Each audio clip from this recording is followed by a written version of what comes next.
Thank you so much for joining us. We're so excited to have you. My name is Emmanuel Manu, and I want to welcome you on behalf of JFF, Ignite Long Island, and the Manufacturers Association of Central New York to our growing Long Island's Manufacturing Workforce Apprenticeship Accelerator. Again, we're so happy to have you. So quick overview of our agenda. Again, we have a wonderful lineup for you. So we have the first part of our morning will be a main session, which will go through apprenticeship, why it matters, and you'll hear from, again, some wonderful speakers. And then we'll talk through the components of apprenticeship, along with the skills gap in the manufacturing industry specifically.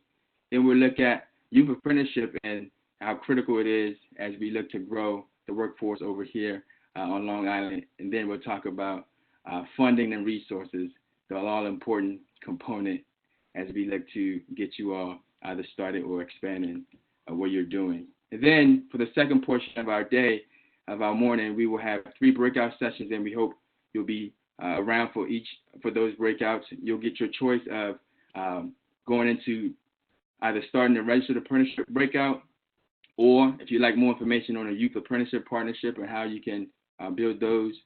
And lastly, the apprenticeship resources and support, again, some more information beyond what we'll share in this general session.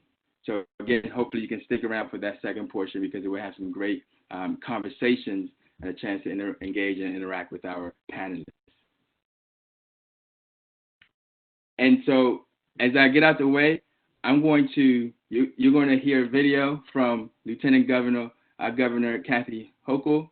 And after she is done, the next voice that you'll hear is JFS Senior Advisor at our Center for Apprenticeship and Work-Based Learning, Eric Sellis now, who, as a former Deputy Assistant Secretary under Tom Perez, we will definitely love to have JFF as Eric kicks us off from that standpoint and share a little bit about JFF and apprenticeship before he turns it over to the rest of our panelists. So again, thank you for having us. We're excited to have you, and thank you for joining us today. All right, so over to Lieutenant Governor Hochul. Hi, I'm Lieutenant Governor Kathy Hochul. I want to thank the Manufacturers Association of Central New York, Ignite Long Island, and their national partner, Jobs for the Future, for the opportunity to join this important conversation. I've been speaking about the need to ramp up apprenticeships and job training for years. Last September, as chair of New York State's Regional Economic Development Councils, I was proud to launch our first Workforce Development Week.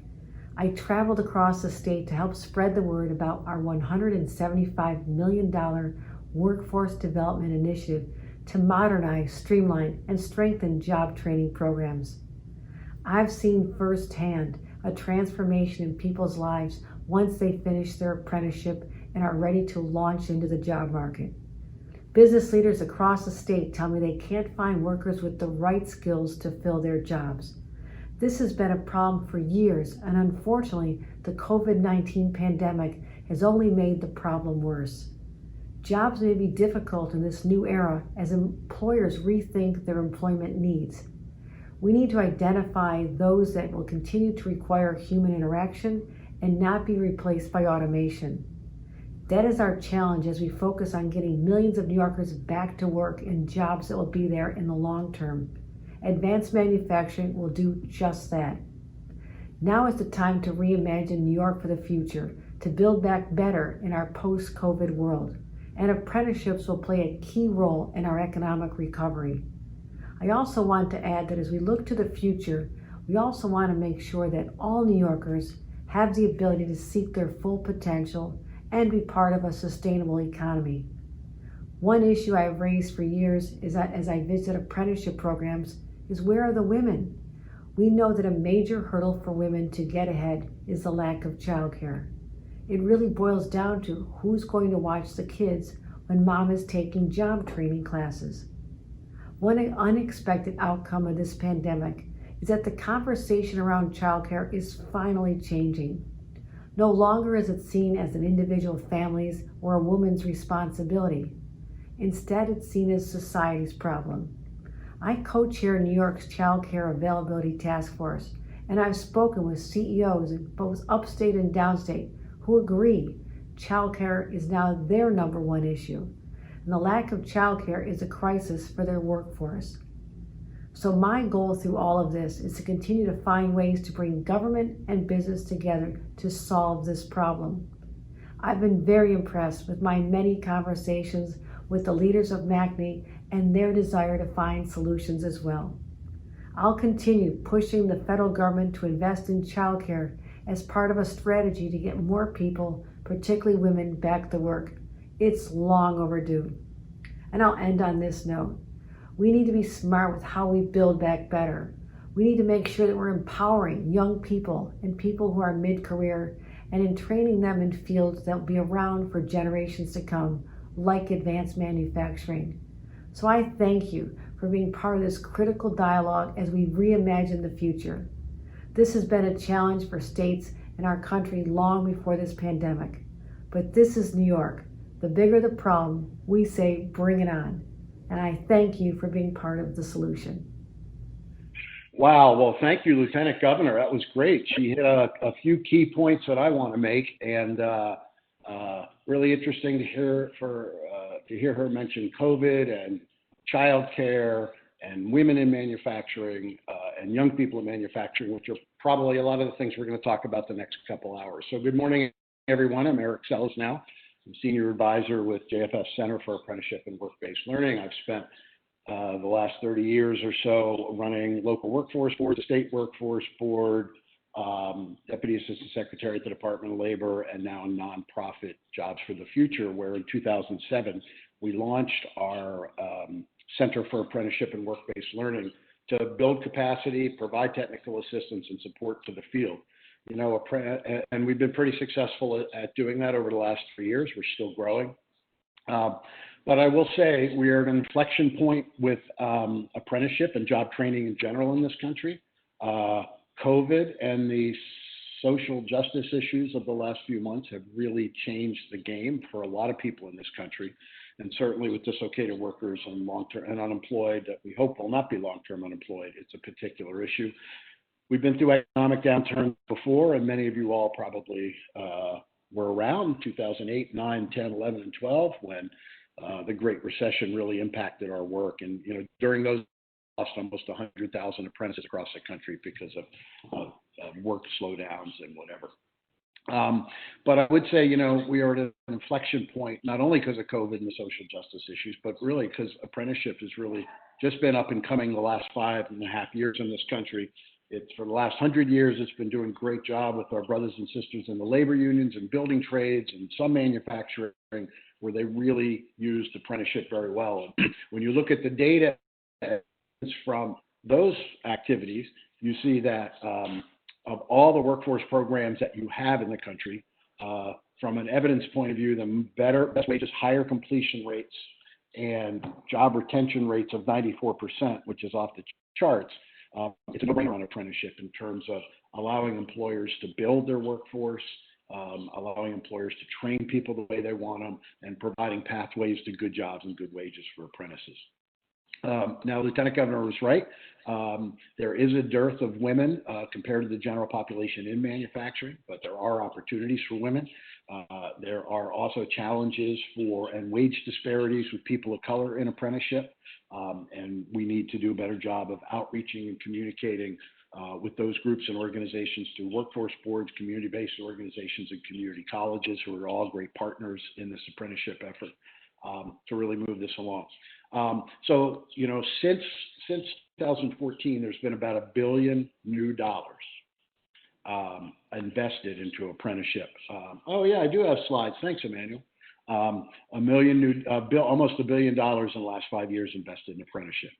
Prior to that, there was no federal investment in apprenticeship. Well, $27 million to run the Office of Apprenticeship in DC and whatever the states put into it. But it was only $27 million. It was a rounding error. It really wasn't much of a budget for a national apprenticeship system. Well, that has grown. Started during the Obama administration. It's continued in the Trump administration. Interest and investment in apprenticeship. Your delegates and legislators, Congress and senators in the great state of New York are very supportive of apprenticeship. We've talked to many of them in the DC office. and there's great interest in advancing registered apprenticeship with your delegation in DC. So look, the labor market, and these slides has intentional crossouts, because this was my slide I used to use. And Emmanuel, you'll interrupt me when I got like 2 minutes left. I'm probably at the 2-minute mark now, but the labor market, you know, I used to say is tightening, right? Low unemployment, it was tightening, and now employers have always been struggling to find the right workers with the skills. In the COVID world, you know, it's a mix across the country. Some manufacturers have actually increased their work and brought on new people, and some manufacturers have slowed down, laid off, or stopped apprenticeships, right? It's uneven upon what industry they're in, what subsector they're in their work, but at least there's some activity going on in manufacturing. Young people and adult workers can't afford the cost of college and community college, quite frankly. Many people can. There's rapid changes in technology in the workplace, and our nation is also the deep misalignment of workforce needs and how young people are prepared for careers. And apprenticeship and work-based learning, on-the-job learning, applied learning, learn and earn, whatever the heck you want to call it, everybody who will tell you the best way to teach and train people, far more than just sending them to go to a community college for 6 months or a year and then go out and try to find a job. On the job mixed with that applied learning and related technical instruction is very effective. And almost every employer that I've ever talked to, matter of fact, every employer I've ever talked to, sponsored or been involved in an apprenticeship program, would gladly tell other employers what a success has been, how happy they are with the program. And so many employers say, well, I don't want to participate. Well, try to hook them up with an employer who has done apprenticeship, and maybe that'll change their mind. You can hit the next slide. I'll be wrapping up in a minute, Emmanuel. You know, the big change in the country nowadays is the big change in the country nowadays is, one, there's a growth in apprenticeship in new industries and new occupations. There is also growth in an emerging and growing community of youth apprenticeship, both in school youth and out of school youth, where JFF participates in several projects across the country where we do that. But more and more communities, and in New York also, are looking at youth apprenticeship, and that's registered apprenticeship for students in high school where they work, where they go get their related instruction, they finish up their high school work, and they do dual enrollment with a community college on a post-secondary pathway. So youth apprenticeships within school youth are growing, and it's really emerging. The average age is 29 in this country and about 17 or 18 in Europe, and we do believe that starting with youth apprenticeships will be a very successful strategy for employers and communities. So with that, wrap it up. I don't know if there's any other slides you want me to cover. I would just sort of say that thank you to MACNY, who's doing great work throughout the state, and to Ignite Long Island, and all the people who've made time to join us today. I could talk about this for all day, but I won't do that. And thank you for participating. And remember, apprenticeship is growing, and more employers are trying to get involved and understand it every day. And I think it's our responsibility as practitioners to make sure we're explaining apprenticeship and reducing the myths and misperceptions so more young people and adults can take advantage of the promise in apprenticeship, especially in these difficult times. And even with COVID, don't get discouraged. Now is the time to strategize and plan for recovery, which will be happening. With that, I'll say thank you very much. And Emmanuel, I'm not sure who I turn it over to, so I'll turn it back to you. Thank you, everyone, and I hope you have a successful day. All right. Thanks, Eric. And we'll turn it over to Jane. And just want to remind you, please engage with your thoughts and your questions in the chat window. Jane, over to you. I want to say thank you so much to JFF and MACNY and Ignite Long Island for hosting this great event. My name is Jane Thompson, and I'm the Director of Apprenticeship here in New York State. So I work for the New York State Department of Labor, and all registered apprenticeship items that are registered in New York State come through my office. I've been doing this for about the last 8 years, and I have to say that I was so glad when I started doing this, because registered apprenticeship is while it's just one tool in the entirety of the workforce development toolbox, it really is one of my favorites. To me, it's one of those places where the rubber really meets the road. It is a job for the apprentice from day one, and the employer from day one gets an employee that they're training, that is a productive member of their workforce, and is helping them grow their business. So it's a little bit different from some of the other workforce training programs where you get trained in a skill and then you hope that you get a job. This is a job from day one, and it really lets the apprentices find a career that they can live on Long Island with, that they can raise their family and have not just a job, but a really great career. And it helps the industry because it's going to help create, as more and more employers get involved in registered apprenticeship, you're really creating a pipeline of qualified candidates in your industry and in your sector. So those are some of the things that I love about registered apprenticeship, and really kind of get me up in the morning to figure out how we engage more and more people every day and how we have real quality programs here in New York State. One of the things that I've been fighting for the last 8 years, and I think Eric touched on it a little bit, is that there's this myth that registered apprenticeship is really only for construction and only for unions. And I'm here to say that that is not the case at all. While our union construction programs are great programs, they're really well run, they produce great construction sector here in New York State. We have a long history in New York of having other kind of manufacturing programs. They've been mostly through upstate New York, but we've seen those numbers really growing and growing here in New York State. When I first started in a registered apprenticeship, we were maybe adding 40 new programs a year to our registered apprenticeship programs. And then all of a sudden in 2017, we started to see a real explosion. We started adding 100 new programs a year. That really kind of started doubling. So over the last 3 years, we've added over 300 new programs in New York State. And what's really excited me the most about that is more than 70% of those programs have been in industries other than construction. We've seen real growth in manufacturing, in healthcare. We've started to see some employers in the IT sector come in and start to have registered apprenticeship programs. And we're creating new trades. Over those last same 3 years, employers have come to us and said, I would like to have a program in this particular trade, in this area, for this job, and we don't have a training outline that fits that. I have staff that's able to work with the employers, talk about what the job is, and create those new training outlines. So over the last 3 years, we've created more than 30 new trades. We're still creating them in this time of COVID. We have about 10 new trades that we're looking at here in New York State. And once we create a trade for one employer, it's then open for all employers to use that. Because what registered apprenticeship is a combination of on-the-job training and related instruction that is for a job, not necessarily just a company.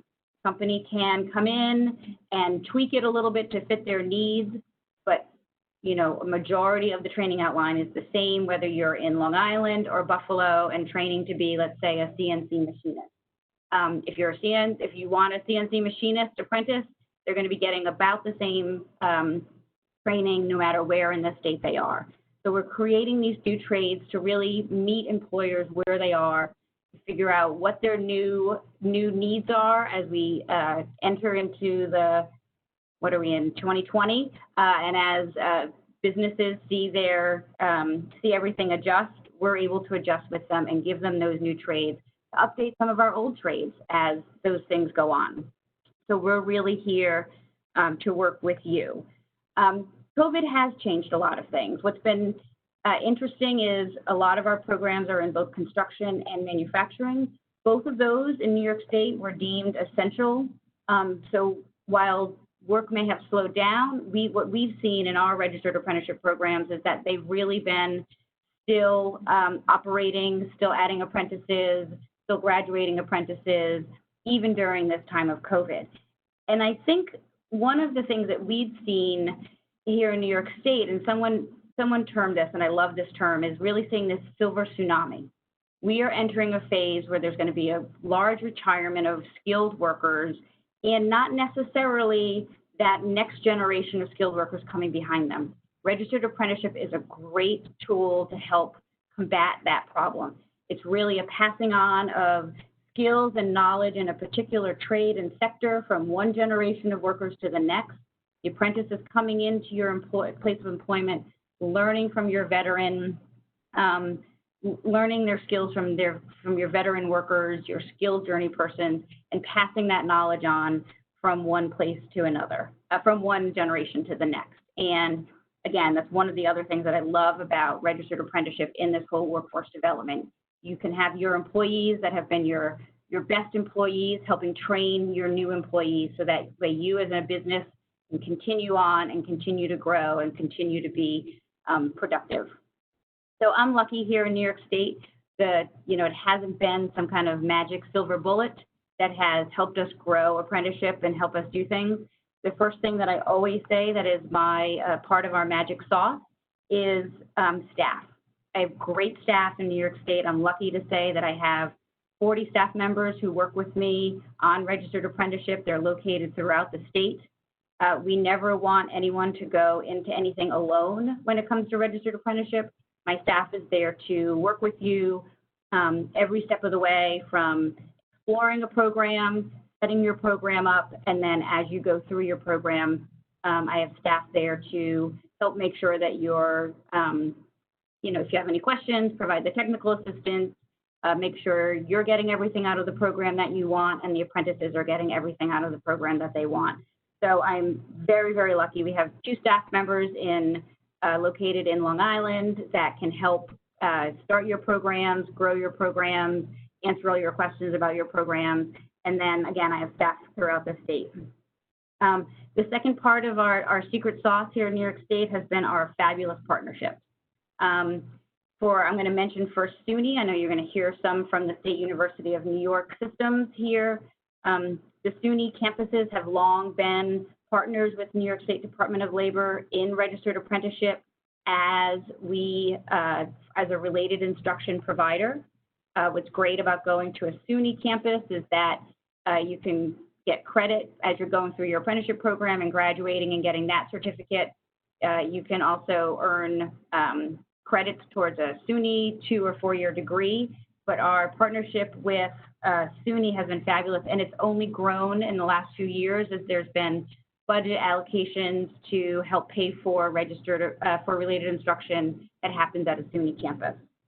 And then another great partnership that I want to highlight is our partnership with MACNY and all of the other RTMA, CEG, and Ignite Long Island, and Council of Industry in Hudson Valley on really growing these manufacturing group programs. They've been wonderful partners as we thought through how do we help more manufacturers who might be smaller and not able to take on running their own registered apprenticeship program, and working first with Martha and Randy Wolkin at MACNY, and then growing it across the state. It's been a fabulous, fabulous growth of ability to just kind of help manufacturers explore registered apprenticeship and become part of that system.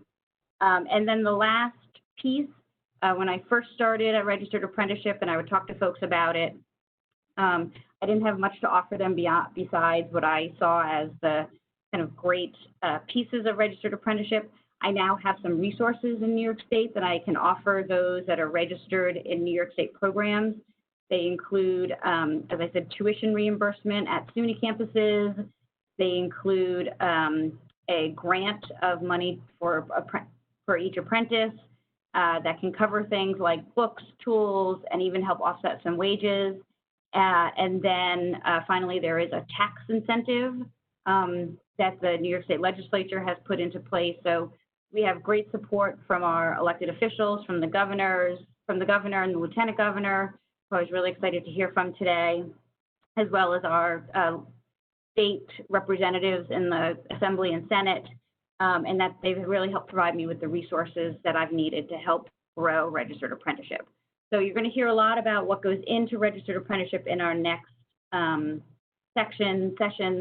I'm going to be here all day. I'll be one of the breakout sessions. And again, as I said, as you listen to this and hear all this information, just remember that kind of throughout New York State, there's a great staff that can help walk you through questions either from my office, from Martha's office, from JFF, and we're here to help you figure out how to make registered apprenticeship work for you. So thank you all for being here, and I look forward to working with everyone in the. Excellent. Thank you so much, Jane. And with that, we're going to turn it over to Ann. It is wonderful to see all the partners in manufacturing out there, either on video or by name on the side as I scroll through. So thank you all for the support of manufacturing. Some background history. I own GC Dynamics, and that's a defense company that's been around for 50 years. But more importantly, I'm a third-generation manufacturer, rich in defense manufacturing, right? That's what Long Island is defense manufacturing. But an interesting thing happened years ago when we realized how resilient we are as a region, and we can expand out into different aspects of the manufacturing sector. And I think that's what brings us all to the table today, so to speak. We are realizing how valuable we are as a region that does manufacturing, again, of all different products. But more importantly, the most important asset, and I'll speak directly to Long Island and, of course, New York as a whole. The most important asset that Long Island has is our workforce. And I have said that over and over again. The people who choose to live here are passionate. The people who live here have unbelievable work ethic. We are driven, right? Driven to be better, driven to do better, driven to work better as a team. We're innovative, we're resilient, right? We have demonstrated that pre-COVID, during COVID, and we'll obviously show that post-COVID. So again, I have to really emphasize how critical this meeting is and really focus on the fact that our asset is our workforce.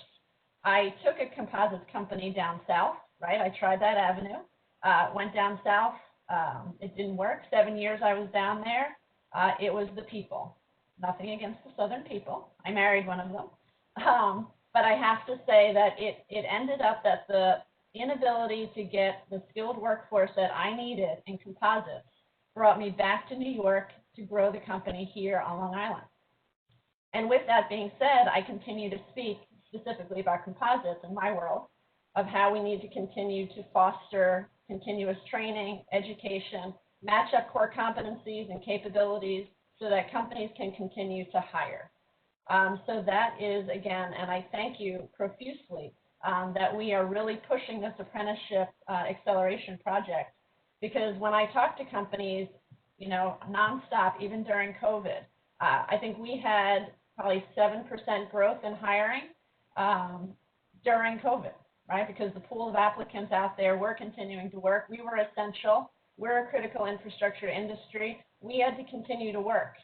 And a lot of manufacturing companies, unfortunately, some partners were not experiencing that. But moving forward, I'm hoping that, again, the pool of candidates and the training and the retraining that we can do can really help grow manufacturing companies. So you can tell I'm not even speaking to the slide, so thank you to whoever just put that slide up. I generally talk more openly. So the impact on the aging workforce, of course, is innate to the whole problem. I think, Jane, you mentioned the silver tsunami as the phrase, and this is true, right? It's changing the way that we work on the floor. I actually have an engineer right now who is spending his time writing manuals, taking pictures, writing down exactly the way that my workers who are over 70 are doing the mechanical assembly on some critical parts, protecting our technical knowledge, our intellectual property. So that is so important, you know, to this continuous training. You can go to the next slide, please. The main impacts of it that I won't read it directly. So what happens with the shortage of skilled workers, right? One, I actually mentioned already, we can't grow the company the way we want to grow the company because we don't have enough people, which is such a crazy issue to say that, but it's true. We could actually increase our productivity if we could find the right people to do the right jobs. Overtime hours, my employees are loving it, right? We're able to offer extra overtime, but with that comes fatigue and overwork. You don't want to do that. You want to have employees who are healthy and safe on the floor. So we want to make sure that we're working appropriate hours and, again, able to bring in people to learn and do the jobs. The high turnover and frequent retraining is actually a unique issue that we're having. With the new generation, there used to be sort of a loyalty. People would come in and work for the same company. I will reference Grumman, because that is the heritage of Long Island. So people used to come in and work for that company forever. That is not reality these days, right? People are jumping from job to job to job. So the investment in the training and the learning is, we have to re-look at it. The other thing is companies may be pooling together to train a group of people if we all have a need. So there's some thinking and different strategies going on in how we're going to train this next generation. You can go to the next slide. Thank you. So the impact of the apprenticeship, again, I can't say enough. Personally, Patrick Boyle and Mike Tedisco, who are working here, Rosalie Drago, whose names you're going to be hearing, so imperative that we bring industry and education together, along with all the supporting organizations that you're hearing from today. I've said it over and over again, I'll say it again. You have companies that need people now.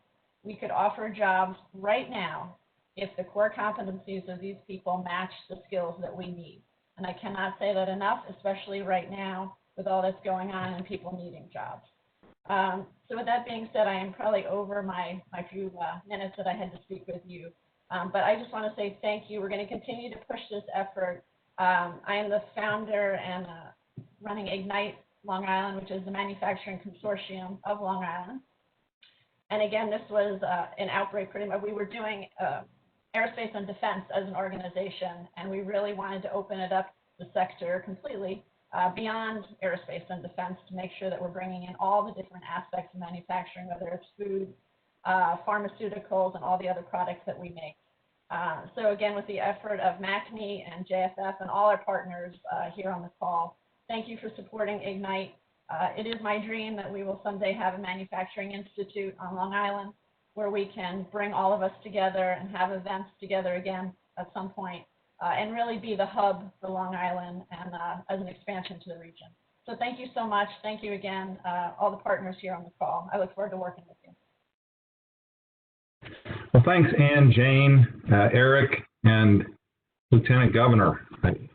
We really appreciate you all bringing us together here on Long Island. I'm Scott Ellsworth. I'm with JFF, and I work on the national scene on apprenticeship, and I'm really happy to be here. Next slide, please. So we want to really talk about what apprenticeship is and the keys to apprenticeship. Apprenticeship is a structured, experiential approach. That's really the heart and soul of this, is that people learn by doing. You have multiple components, and we'll talk about those in 1 second, but the key to apprenticeship is that it's that hands-on learning from somebody who is a mentor who's already expert in the job that you're on. Next slide. So let's talk about the 5 components that make up a registered apprenticeship. Those 5 components are, first, business involvement. It's a job. This is the most important piece of this, is that this is an earn while you learn. You're employed from day one. The second and third are really where the instruction happens, where the learning is. It's related technical instruction, which to me is the theory, and then there's the hands-on learning, which is practice. So if you think about most jobs, you need to learn a certain amount of theory, and you need to be able to practice doing it. And that is the case in job after job after job. Frequently, I say to folks who think apprenticeship is just for, low-end entry-level jobs, essentially a medical residency is an apprenticeship. They have related instruction, and then they've got hands-on learning. The fourth component is that there is a reward for skill gain. What that means is that you're starting somebody out at about what they're worth to the business. And as they gain more knowledge and become more valuable to the business, you pay them additional money. This is a real symbiotic relationship. So the better they get, the more you share. And that's really why you reward for skill gain. And then the final is a nationally recognized certification or credential. In the case of New York, you're going to get it from the state of New York because you're a state apprenticeship agency state. The beauty of that with the SAA states is that they have people like Jane and her team who are there to help you all the way through. There are other federal states who have much fewer resources to be able to support you. The next slide. So Jane said this, apprenticeship is not just for construction anymore. This goes across all jobs. As you can see in front of you, there are more than 23,000 registered apprenticeships across the United States, and they're in all industries. They're in IT, they're logistics, they're manufacturing, healthcare. You can't come up with an industry that doesn't have registered apprenticeship in it.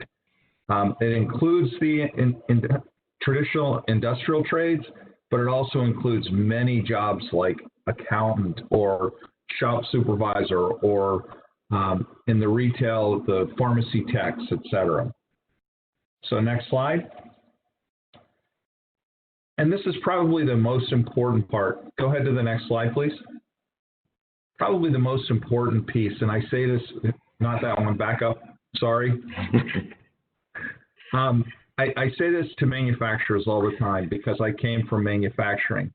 Manufacturing, frequently we're looking at components and we're saying, let's do a make versus buy decision. Can we make it cheaper than we can just buy it?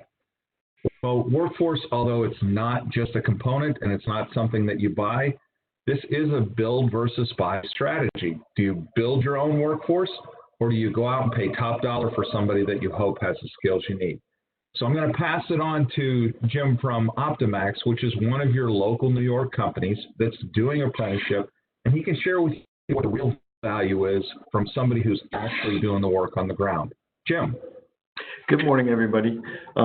So I want to share a little bit about the value of apprenticeship here at Optimax.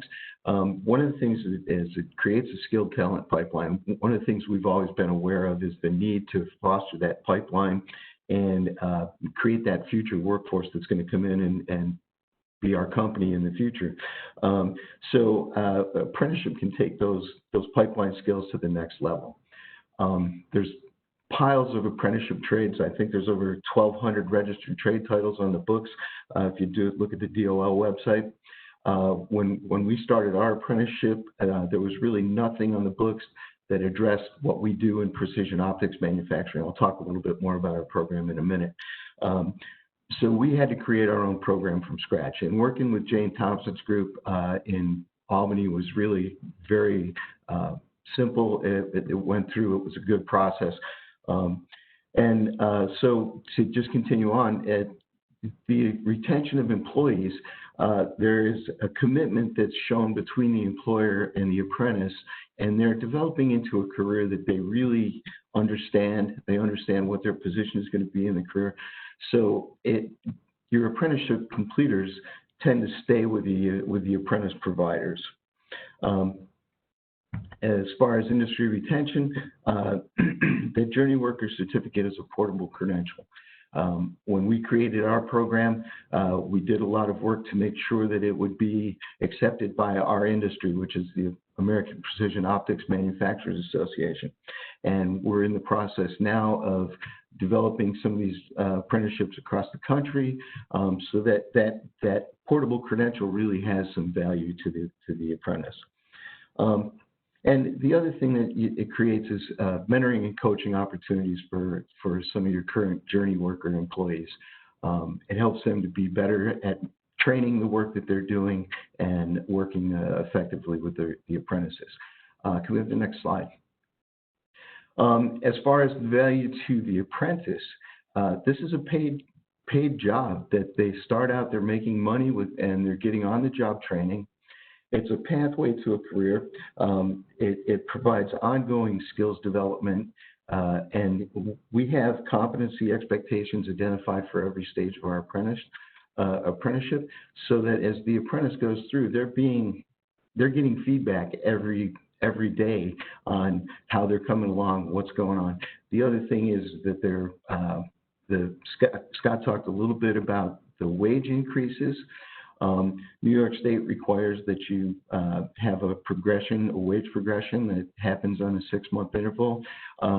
They don't define what that is. The employer gets to define that. And, you know, we have that set up, but I have to say that none of our employees are making that baseline wage. All of our apprentices are doing much better than that. The industry recognized credential, we talked about that a little bit. They have access to one-on-one mentoring and coaching throughout the apprenticeship process. And they also have access to post-secondary education. All of our related instruction is credit-bearing community college work. That's just our apprenticeship. It doesn't have to be that way.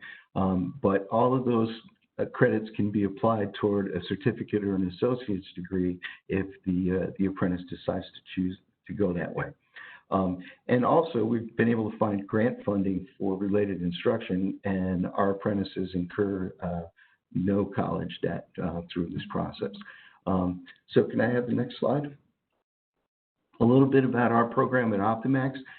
We're a precision optics manufacturing company. We make components that go into industry and research. Our lenses go into everything from space exploration and autonomous vehicles to augmented reality and movie theater projection systems. We have a lean manufacturing operation with about 350 employees and 35 manufacturing cells. It's a broad range of technologies and methods from cell to cell, and that's based on what the product is that we're manufacturing, what the raw materials, different things like that. But one of the things that the apprenticeship does, we've had a well-established training program for 20 years. And what that does is it brings our technician up to a really productive level in one area in a fairly short period of time, a few months possibly. And in 2 or 3 years, they become very proficient in that one specific area. But the shortcoming there is that they don't understand what's going on upstream, don't necessarily understand what's going on upstream or downstream. They don't understand all the range of technologies that are available. So one of the things that the apprenticeship does is it gives them access to every method and every technology that we use in the company so that they're able to synthesize processes that may use a piece from here, a piece from there, and improve our processes overall. And it also helps them to determine where they see themselves in the company after they complete their apprenticeship. Next slide. So again, we have a 3-year program. We've got a defined rotation that starts out in purchasing but goes through every aspect of the company from sales to shipping. They're exposed to, most of the time is spent in their in the actual manufacturing areas because that's what we're trying to create as manufacturing technicians. But we want them to understand how the company works all the way through. So that's something that that's the way our process has been set up. And we'll be joining in on the youth apprenticeship process because the recruiting thing has been something that has always been a thing at Optimax. And so we want to share our work there. I appreciate the time here, and I want to get out of here quick because we're running a little behind. But so if we can go on to go back to Scott for a second.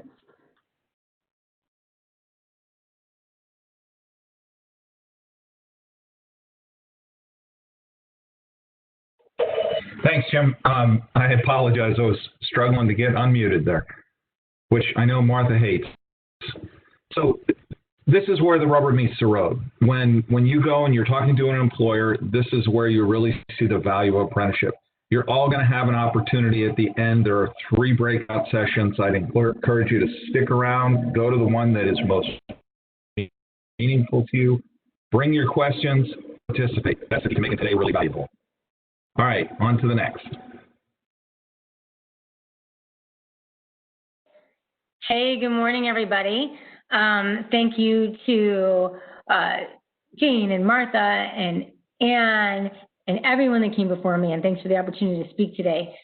So I do have prepared slides for you, but I just want to jump in and add on to a couple of things that were said this morning. I think one of the important things to keep in mind when we think about apprenticeship is that it is a work first versus college-first approach, and we should be clear to say to people that it is not mutually exclusive of a college degree. Many of our manufacturers who have apprenticeship programs and other structured learning programs internally help advance people and report that most of their people who start with a high school diploma advance to the company and do attain degrees moving on. So I just want to make sure we add that in for today. So if we want to move to my slide presentation, Martha said talk quickly, so I'm going to do that. So I think the important thing for the employers today, and I see a bunch of employers that I know and have worked with in the past. By the way, I'm the Suffolk County Commissioner of Labor, Licensing, and Consumer Affairs. Forgot to say that. I think what's important is because we are hearing always that employers need employees, and Jane talked about the construction apprenticeships and how you don't have to be a construction company to have an apprenticeship. I want to point out that because of their apprenticeships, union construction companies have 2,000 people online waiting to get in for an application for their programs. And so that leads into the why is apprenticeship news on Long Island question. So Estee Lauder was one of our first registered apprenticeships on Long Island, and it happened in the past year. And so I think that that's the answer to why it's news on Long Island. First of all, Estee Lauder is a global brand. It's MAC, it's Clinique, it's, Smash, I can't even remember the name of the brand. They're high-end brands that everyone knows about. So why would a global successful company with brand recognition and a significant hiring and training resource choose apprenticeships? When Estee Lauder recruits, they used to, pre-COVID, take 3 or 4 rooms at major hotels and do hiring events. They can take out ads in the newspaper. Yet they found it valuable enough to create an internal apprenticeship program. And so I want to share with you why they did that. So even though they have the resources to recruit and train, they found that they weren't getting enough candidates. And one of the main reasons for that was the branding and understanding of what an amazing career opportunity manufacturing is. And they found value in the fact that by having a formalized training program with measures that people could see and a career ladder that people could see, and seeing that when having a candidate know that when they sign on as an apprentice, the company is making a multi-year commitment to their advancement, that was of a greater marketing and recruitment value than all of the other things they were doing, right? And the other thing that they said was that it was something to retain people. Now, they already have an amazing longevity factor there, but they needed a way, like all the rest of you do too, to transfer knowledge from their senior legacy folks into people and have them feel like they're part of something that's going to last. Because of what I believe it was Jane talked about, and I think that Ann brought it up too, is that people don't stay in one place because they don't feel that there's a commitment and a ladder to grow in, and this creates that formal ladder. The second thing that's news is you're already doing all the work that's involved with an apprenticeship already. You already have to train people on hands-on, right? If you're in pharma nutra or you're in defense manufacturing, you're regulated and you can't put someone with no experience onto a manufacturing floor to train on the equipment and do the work without some hands-on experience. So you're already taking people and either taking a line that's down or doing training or taking management's time to develop talent, but you're not getting the benefits that come with the apprenticeship, which is, as Jane mentioned, programs that have been time tested and developed by industry with structured learning and accountability and standards and measures and progress. That's saving you time, that's saving you money. It's offsetting the cost of having your management do some of the training by putting some of the training inside of classrooms, right? So the state apprenticeship program has your students taking your workers taking classes at local colleges and doing online training. So it boosts your remote work and workforce training capability. So you're already doing the work. but you could be getting the benefit of years and years of training from the apprenticeship program and saving you time and money and getting the value out of it. Next slide, please.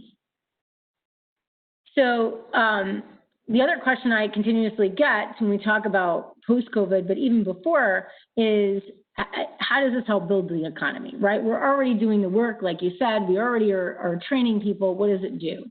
So it improves people's prospects of earning better wages and long-term employment. So I took the work first versus college first approach, right?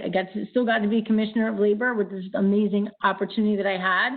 I just worked before because I was a hands-on learner and then completed my education. And so if people are going to need to take a job to do what we all have to do, which is pay the bills, it is significantly better for them as individuals in our community and for us as an economy to have them in a job that has progressive wage growth. It improves their economic conditions and improves the spending on the local economy.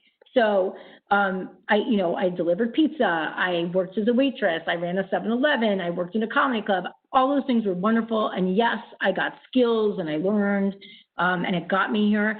But I surely wish that if there was a way to take a very straight roadmap with defined goals and a quick, measurable path to advance economically step by step, curating that growth through apprenticeship is better for our economy. It helps you innovate and respond to market demand faster. We are not recruiting enough innovative youth into manufacturing because they don't see the prospect. And if they see those measurable learning objectives and they have the ability to learn online in the ways that they're accustomed to doing, as you would with a state manufacturing program, which would be hands-on learning, classroom learning, and online learning, it's going to attract innovation. You're going to attract young talent, and that talent's going to be able to give you some new ideas quicker and faster. It's also, as I started the conversation about work first versus college first, it's an on-ramp to continuous and higher education. We want continuous learners in the workforce, right? Because the workforce and the way of doing businesses changes more rapidly. But it's also an on-ramp to higher education. If you need, as I needed to do to contribute to my household when I was younger growing up, and you need to get to work, you may not go to school till much later.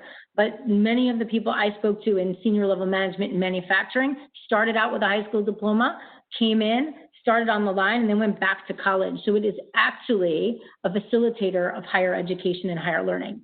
Last thing on the economy is that it's generating a sustainable pipeline. So going back to Estee Lauder, if enough companies have registered apprenticeship, the same way 2,000 people wait online to get into the sheet metal workers or pipe fitters, it's because they know that there's a viable economic career in that. The word gets out that manufacturing has a viable economic career, and you start to get that same line forming for manufacturing talent. And last slide.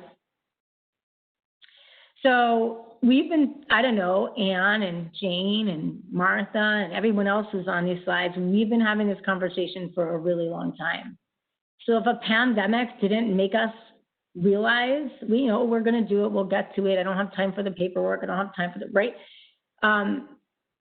How long do we want to continue to build a plane while we're flying? I know it's a hackneyed phrase, but this is the time. There are 100,000 in Suffolk County, 100,000 unemployed people who come from industry, who have a good work ethic. There is 5.5 unemployed people per open job right now.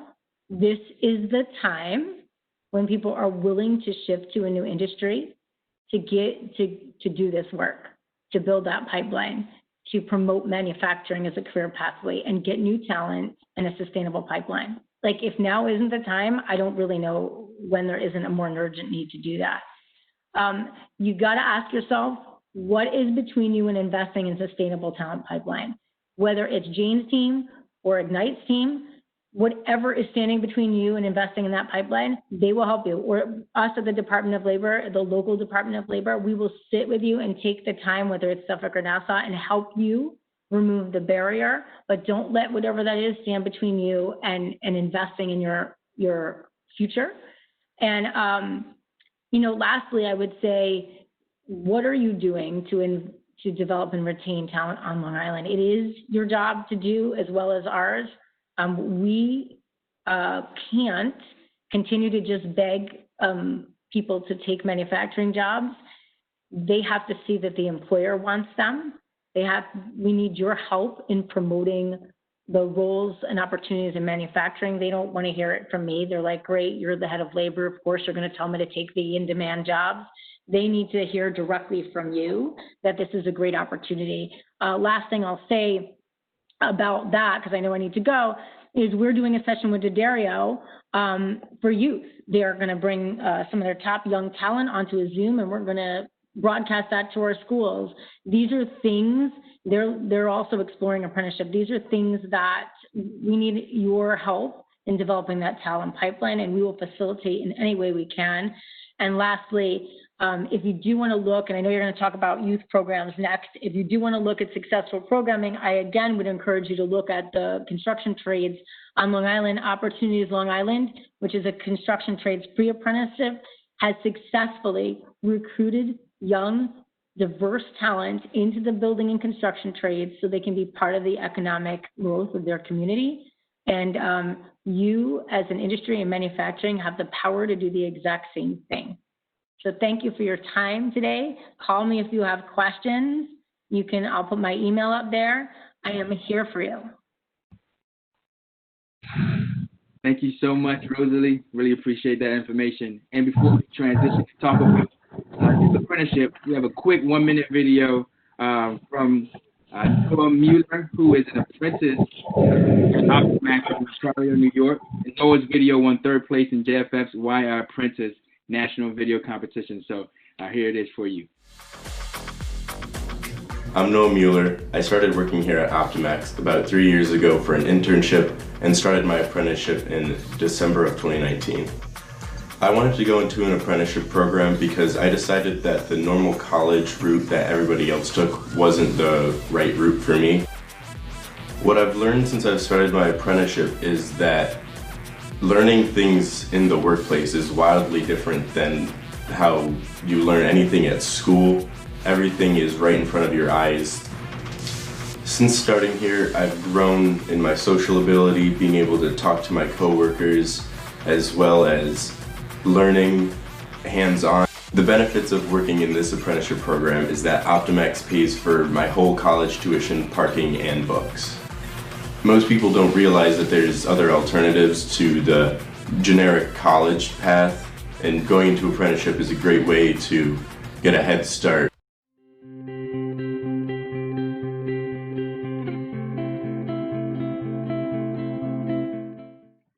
Okay, so good morning, everybody. And Rosalie, I would like to thank you very much.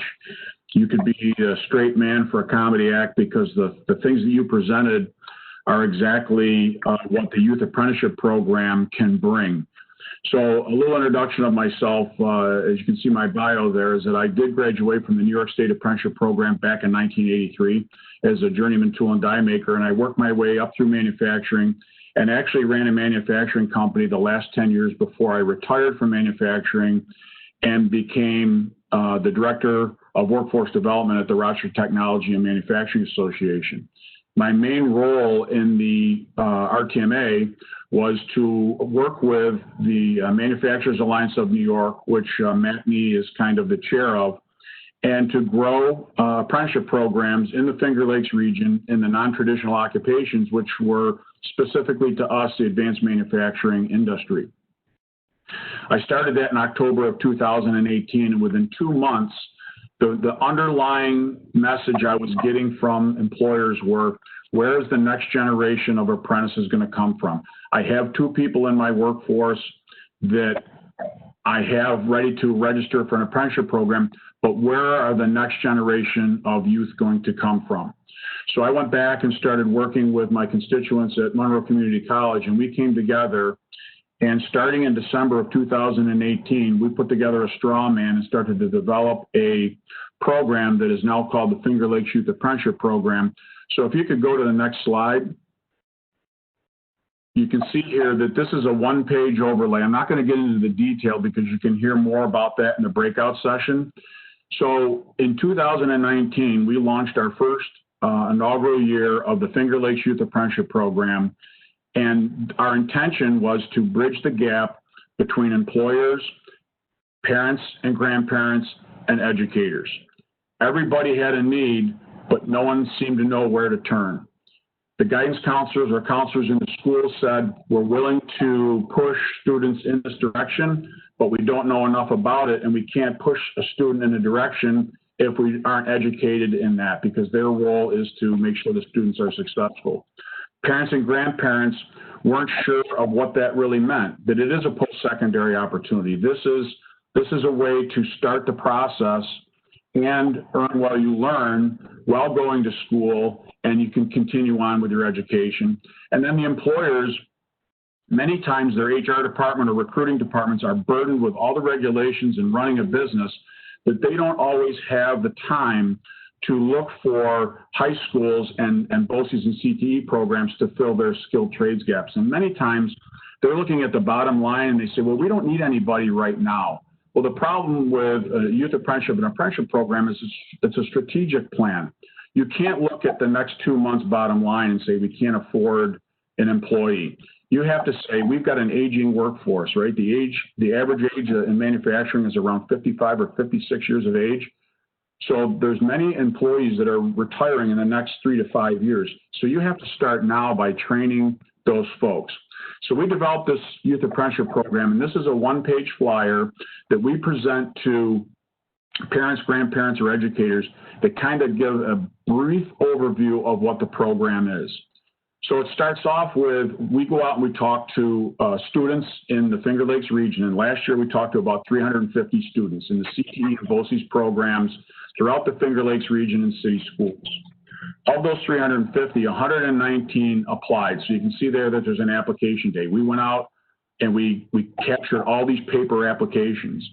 And then we vetted them through grades and discipline and working with the schools. So of the 119 that applied out of the 350, we accepted 116 of them into our program. So we then sent out invitations to the students, and of those 116, 74 of them accepted the invitation and came to a matching day. That matching day allowed us to match employers that offered the trades that they were interested in to the employers that offered the job. What do I mean by that? A lot of schools don't know what company A does.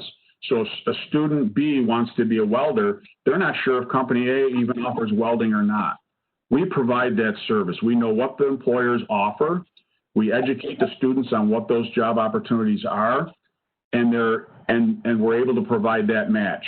In that matching day, we were able to have, at the Monroe Community Downtown Campus, we actually were able to have 59 total students of those 116 actually match with an employer, where they interviewed with the employer, and the employer ranked them high, and the student ranked the employer high, and they were able to engage into a job shadow as an 11th grader or a paid co-op as a 12th grader. Of that, 10 of those 19 paid co-ops are actually working full-time in those organizations right now, and I know that 2 of them are planning on entering into a registered apprenticeship program in the next couple of months. Now, the beauty of a Finger Lakes Youth Apprenticeship Program is you can dual enroll in while you're still in high school, so you can get credit for college, and also you can be completing school towards the related instruction portion of a registered apprenticeship program. So even though New York State does not recognize youth apprenticeship programs yet, we're continuing to push for that, and we believe that that is the future. So please attend the breakout session, and I can get into more detail about the ins and outs of the program and all the things that go behind it. But really, partnership between the schools, the community college, and the employers are essential for the great success. So I'd like to turn this over to an individual that works down in the Long Island area, and Sabrina and I had several conversations. And even though we're separated by 350 miles, it's amazing that we have very similar needs in our region. So I would like to turn this over to Sabrina Oliver. Mm-hmm.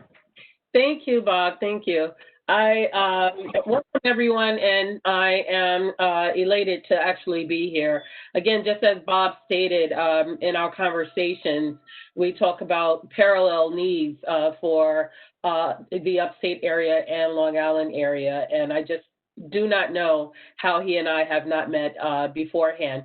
So I'm Sabrina Oliver. I represent Ojai Technologies. Ojai Technologies is we are educational specialists, expertise in career and technical education. I saw in the chat someone was very interested in learning a little bit more about supporting career and technical education.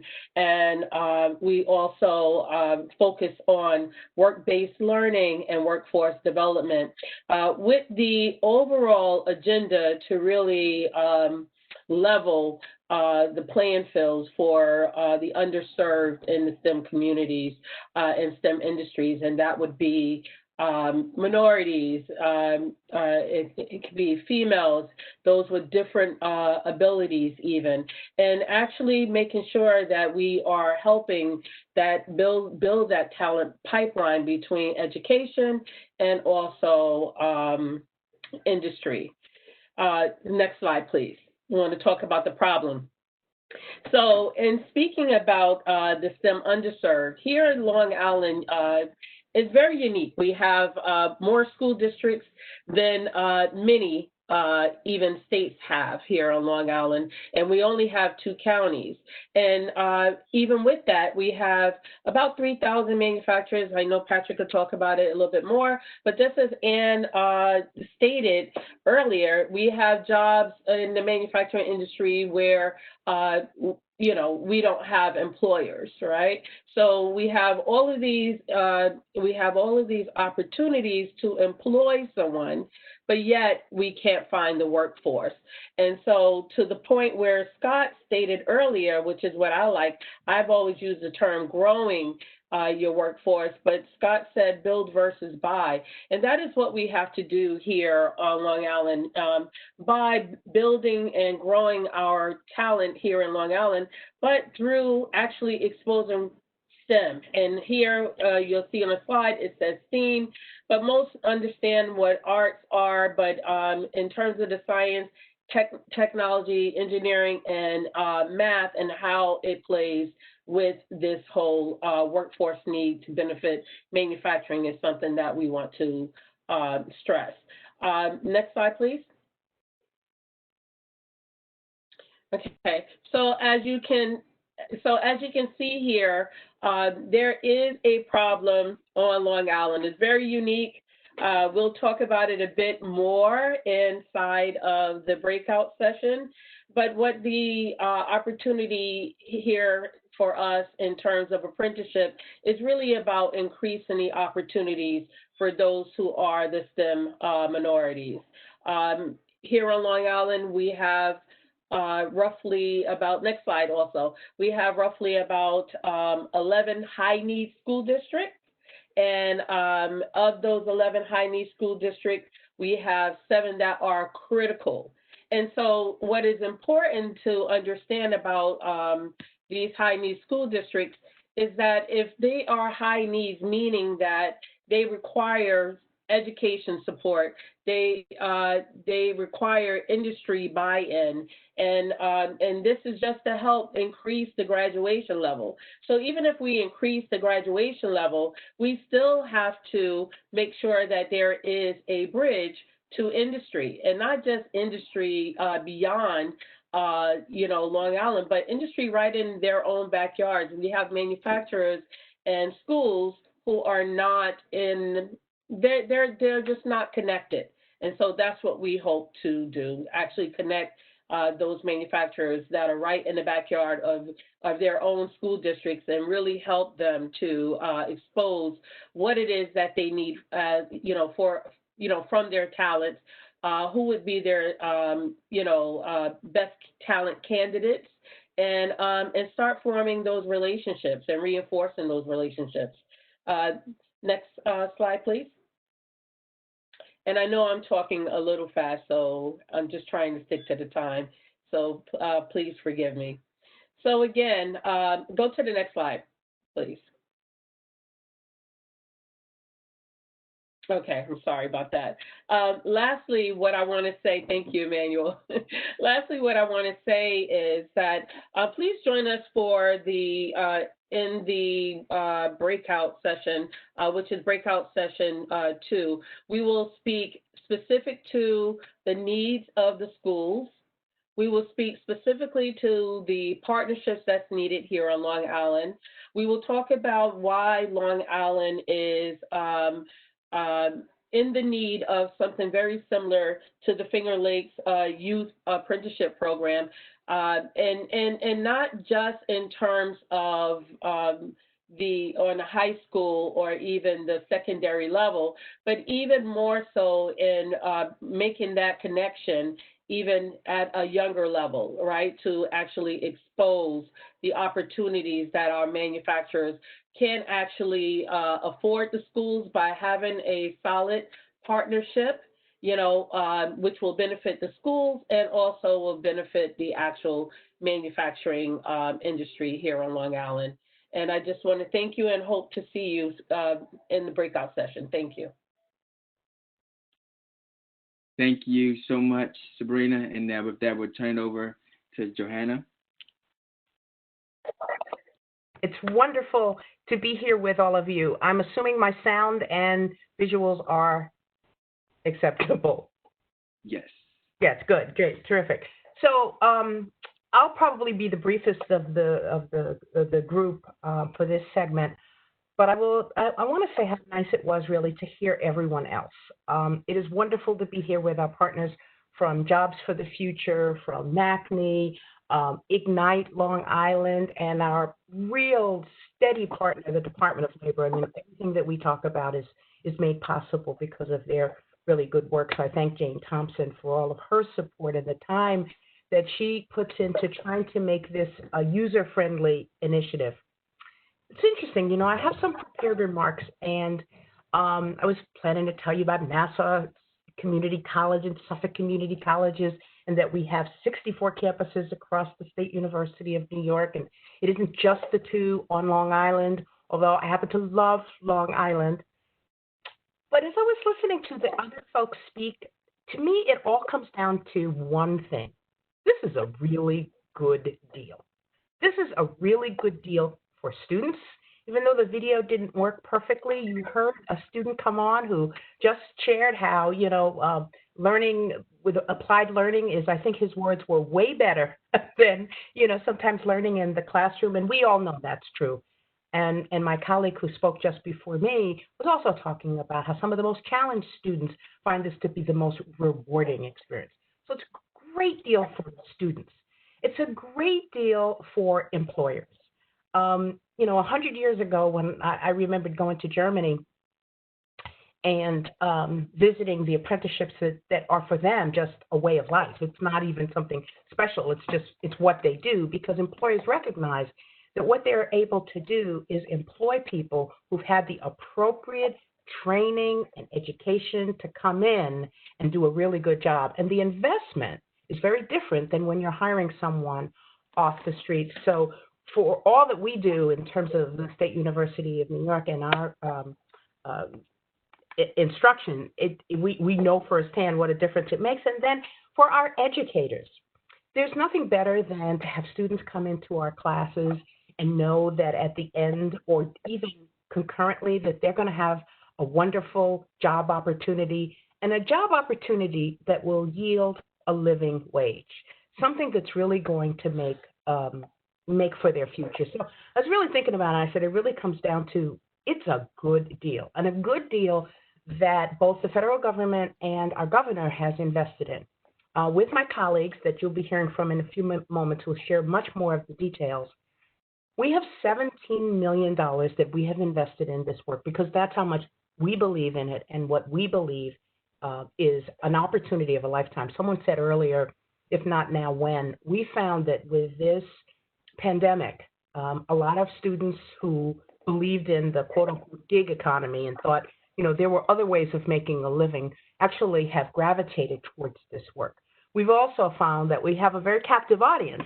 And so for the related instruction, a lot of this can be done online. So there have been somewhat of a silver lining, but that $17 million So far, we've been able to reach out to, or actually employ or have as a pre-apprenticeship over 1,000 students. And when my colleague Denise speaks with you, she'll tell you a little bit more about the pre-apprenticeship. But back to a good deal. So we have students who may not be ready to go full-fledged into a full registered apprenticeship, but need only a select number of skills to get to where they need to be, and then it would be the opportunity of a lifetime.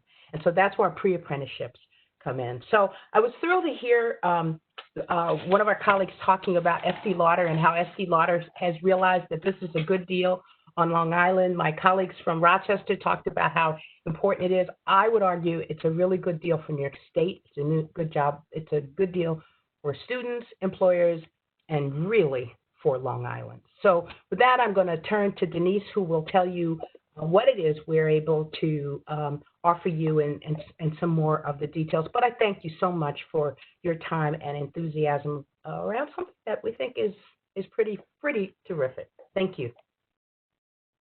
Thank you, Johanna. If we could go to the next slide, that'd be great. So we do feel that SUNY really is positioned to provide that training that you've heard so much about. Next slide, please. And we really feel that what we have is we have courses that are going to really meet that classroom requirement. So you heard about that you need both on-the-job training as well as the classroom requirement. Those classes that we offer can either be credit or non-credit. As Johanna mentioned, they can be either in person, virtual. We're really trying to make sure that given all that's going on, that we're able to meet the needs of everyone here. We do realize that, that we need to also work with the schedules that everybody has, so that we want to make sure that we can meet the needs of the individuals that are in classes as well as working full-time. So we realize that's really an important piece. One of the things that our colleges can do is they can really help to crosswalk the work that is being done at the skills that are needed, as well as crosswalk those to the classes that they offer. And I'm going to show you a quick example of that in just a minute. But we feel that's really a service that we can offer to the employers to help them understand what they need to have their apprentices take in terms of classes. And finally, if you're working with a college and they don't have the class that you need, make sure that you realize we can always create new classes for you, or we can find another college, as Johanna mentioned, that might be able to meet your needs for that particular piece. Slide, please. So this here is, as we've heard a lot about it, there's a lot of skills that an apprentice needs to learn. So on the left, you see what Department of Labor has listed as the skills that a machinist in CNC would need to learn. And on the right, you can see some of the classes and how they've been aligned. So one class might not meet the needs for an apprentice, but another one might. So you have lots of different options that the colleges can put together to show you really exactly how they can meet those needs. Next slide, please. So again, as Johanna mentioned, we really are thrilled with the partnerships we have, particularly with New York State Department of Labor and the U.S. Department of Labor, who provided us funding to allow us to really help cover the cost of that classroom training, an essential piece to any apprenticeship. So if you have an apprentice that you are hiring and you're going to send them to a SUNY community college or a SUNY college on the island that is going to provide that related instruction, we have up to $5,000 available to help cover that expense. We're really thrilled that this is helping those apprentices to complete the training they need with little to no student debt. Johanna mentioned pre-apprentice. There's certainly a lot of people, you've heard about that youth program. There's a lot of people that maybe aren't quite ready to be hired by the employers that are looking to do these apprenticeships. So we want to provide some training to them, some funding to help them get those skills they need to be employable. We're able to cover $500 per pre-apprentice to get them ready to apply for those apprenticeship opportunities. Finally, there's currently many of the trades in advanced manufacturing are time-based. However, there's a new model that's coming out, which is hybrid and competency-based. And we're able to work with the employers to develop the tools that are needed to do that assessment and then to administer those tools for them. We could go to the next slide, please. So in addition to advanced manufacturing, you heard at the very beginning, there's lots of other sectors. So SUNY is here to help you with not only advanced manufacturing. If you have colleagues that are in the healthcare, IT, cybersecurity, other sectors that are non-construction, we've done some work in hospitality, we've done some work in childcare, and right now we're hearing a lot about offshore wind. So we'd love to have conversations about how we might be able to support apprenticeships in those sectors as well. Next slide, please. So as you've heard all along, none of us can do it alone. So we have lots of different partners that are here to help you. And you've heard lots of people offer to be your assistants. We're here to help you as well. So we partner, as we heard, with Department of Labor. We also, in addition to the colleges here on the island, we have colleges that have become really experts in apprenticeship. So Mohawk Valley Community College has individuals who are the lead for advanced manufacturing, IT, and other sectors. SUNY Schenectady is our lead for healthcare, so they have experts in those particular sectors as well. We're thrilled. We talk all the time with MACNY and Ignite Long Island about how we can work and support those. The other partner that we feel is really important to making this whole piece work is the Workforce Development Boards. So again, Rosalie talked from Department of Labor. We work so closely with the Workforce Development Boards. And one of the things that we're also able to offer is if you're an employer with 50 employees or less, we're able to provide some OJT support as well. Next slide, please. Finally, you're going to get this slide deck. So here's our contact information. If you have questions or you need additional assistance, please reach out to me. I have colleagues, Mary and Jan. We're all here to help you. We do have a website, suny.edu/apprenticeship. You can reach us there, or you can go ahead and contact us directly. I'm now going to turn it over to Laura from SUNY Suffolk Community College, who's going to talk about her advanced manufacturing programs here on the island. Okay. Hi, everyone. Thank you for coming today. It was great to meet everybody, and thank you, Denise, for the introduction. I work at Suffolk County Community College, and part of Suffolk Community College has a workforce development area. Within that area, we have a department called Advanced Manufacturing Training Center. Looking at the list of some of the companies, I've actually worked with many of you.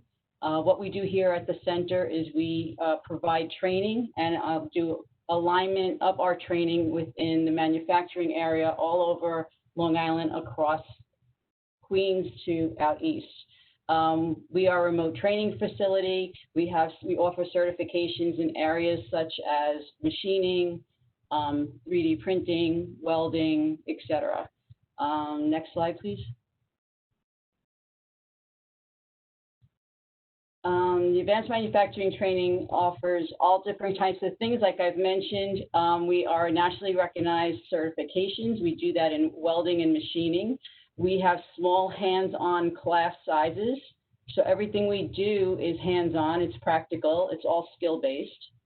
We do have a little blended learning, which is online, but majority of it is hands-on, because within this field, you need to know what you're doing, and hands-on is the only way you're going to learn. So we have a center here that has all industrial machines. Everything is with students will be using in our training, and also once they get into the field. Our instructors are all industry instructors, so the students get practical training. These instructors have many, many years of experience, and they bring that into the field. So we are very proud of that. Next slide, please. These are just some of the certifications that we offer, but I do want to mention that being that we work with so many industries on Long Island, we also offer them the opportunity to come in and visit our training. So they come into our classrooms, they work with our instructors, they see what our students are doing. A lot of companies have recruited right out of our classroom, and we're very proud of that, because they recruit within the classes as students start their career, and each semester we start a whole new group of students, and each semester the companies come in, and as long as they need either recruitment or they come in, and we always constantly keep our standards with industry and align everything that's needed throughout this training. Each year we have that opportunity to keep up with it. We have that opportunity to make the changes, and we also offer everyone to come in and be part of our committees, our industry advisors. We collaborate constantly with upgrading our curriculum. So I invite everybody who's here to please come and visit, connect with us, be part of our industry advisory boards, do collaborations, and come and visit our classes. The one thing I also wanted to say is Okay, so I forgot what I was going to say. Isn't that funny? But anyway, what I wanted to say was, besides all the things that we do that are fee-based that I have mentioned, we also have other courses that we sometimes get funding for. We have worked with industry to work with neurodiverse. We have worked with industry to work with industrial automation. And we also started up a boot camp that we worked with the high schools with to get high school students to know about the industry, and to introduce the industry to those within the ages of 17 to 29. And as it was mentioned in the past with previous speakers, there's such a skill gap in the manufacturing area, and it's such a shame because people don't know about it. They don't understand what it is. And this is what we do. We go into the high schools, we go into the communities, and we want them to understand that it's not a dirty job. It's a great job. It's a great career. And this is how we started out with the boot camp, and this is how we started out as a center. And this is what we want to do to work with our community and the manufacturing area. Next slide, please. So this just tells you some of the other courses that we offer. Not only do we have the bigger courses, we also offer stackable credentials such as MasterCam, OSHA, G-Code, etc. As you can see in some of those pictures, those are our pictures of our labs. They're just small pictures, but what we have is these incredible labs that you need to see.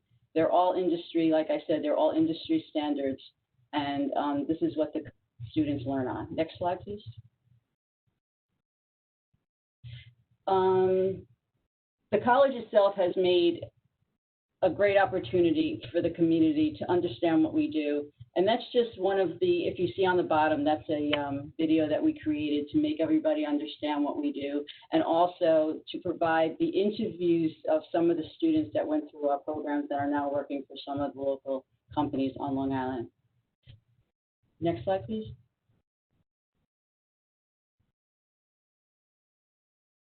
I think the next slide might be our contact information. So, okay. Oh, okay, I didn't see that one, I'm sorry. So go back one slide, can you do that? Oh, okay. I thought I saw a mic on there. Okay, next slide is actually the contact information. This is our contact, oh, there you go. Contact us to get started there. So Lori and Michael are also working with us. MACNY, Lori is from MACNY from upstate, and Michael is the contact for us through Ignite. So you're going to be speaking to probably Michael a lot when it comes to the apprenticeship program. We work very closely together, and being we are the one college on Long Island, that's been approved for related instruction through the New York State Apprenticeship Program, Mike and I are working very closely to get more and more apprentices on Long Island. Next slide, please. Okay, so contact information was on one of them. I invite everyone to come and either introduce yourself to the college, contact me, contact my department, and it would be a great opportunity for a lot of the companies not only to take on the apprenticeship program, which is a great program that the state is bringing onto Long Island, but also to invite you to show you what the college does, and to show us how we can work together with you to find your needs and to help you get to your next level. And I appreciate the time. Thank you. Great. Thanks so much, Laura. And thanks so much to all of our presenters and panelists and to the attendees as well for joining us today.